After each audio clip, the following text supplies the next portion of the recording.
Akaza, Doma et Kokushibo, les lunes supérieures démoniaques les plus puissantes du Demon Slayer. La lutte contre le camp ennemi, c'est-à-dire les profondeurs, a causé assez de dégâts dans les rangs de Muzan, même parmi les meilleurs démons d'entre eux. Dans cette vidéo, j'ai décidé de revenir sur la mort des 3 meilleures lunes survenues lors de la bataille finale du Demon Slayer. Avant de continuer, n'oublie pas de t'abonner et liker, ça fait plaisir et ça donne la force.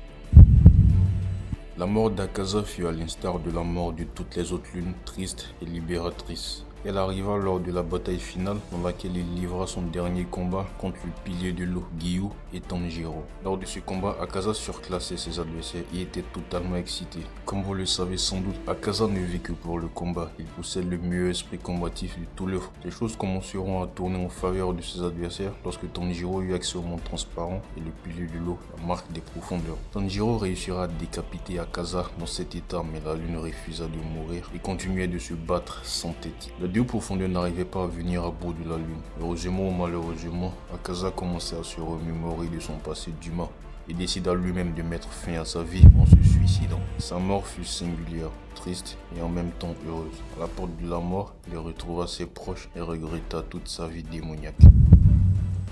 La mort de Doma m'a laissé personnellement sur ma faim. Elle arriva lors de la bataille finale et fera suite à la mort d'Akaza.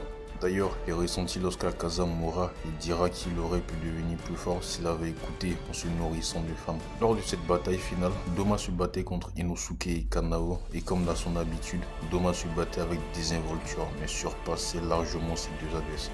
Sa mort surviendra suite à un plan longuement préparé en amont entre Kanao et Shinobu.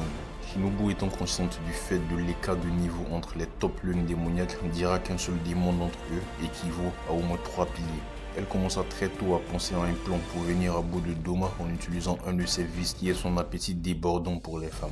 Elle était sûre que Doma n'hésiterait pas à la dévorer tant qu'elle imbibait dans son corps pendant une longue durée une quantité astronomique de fleurs de glycine qui fait office de poison redoutable chez les démons. Cela ne manquera pas et Doma la dévorera lors de cette bataille et finit par mourir. Le combat qui conduira à la mort de Kokushibo lors de la bataille finale était magistral. Ce combat débuta aussi suite à la mort d'Akaza et Kokushibo trouvait qu'il était faible car Akaza abandonna sa volonté de devenir le plus fort à la toute fin. Le combat de Kokushibo débuta avec le pilier de la brume, Moshiro et Genya. Par la suite, Sanemi, pilier du vent, et Yome, premier pilier maîtrisant le souffle de la roche, se sont mêlés au combat. Il s'agit de la lune la plus puissante, avec en plus des capacités de profondeur car il était dans le passé. Malgré qu'il se battait contre les piliers les plus puissants, il n'était pas en reste.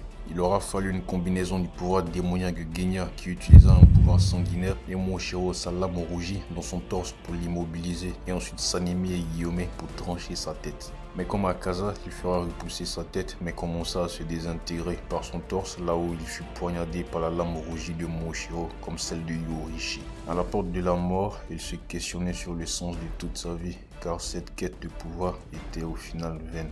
C'est la fin de la vidéo, n'oublie pas de liker et de t'abonner et on se dit à très bientôt.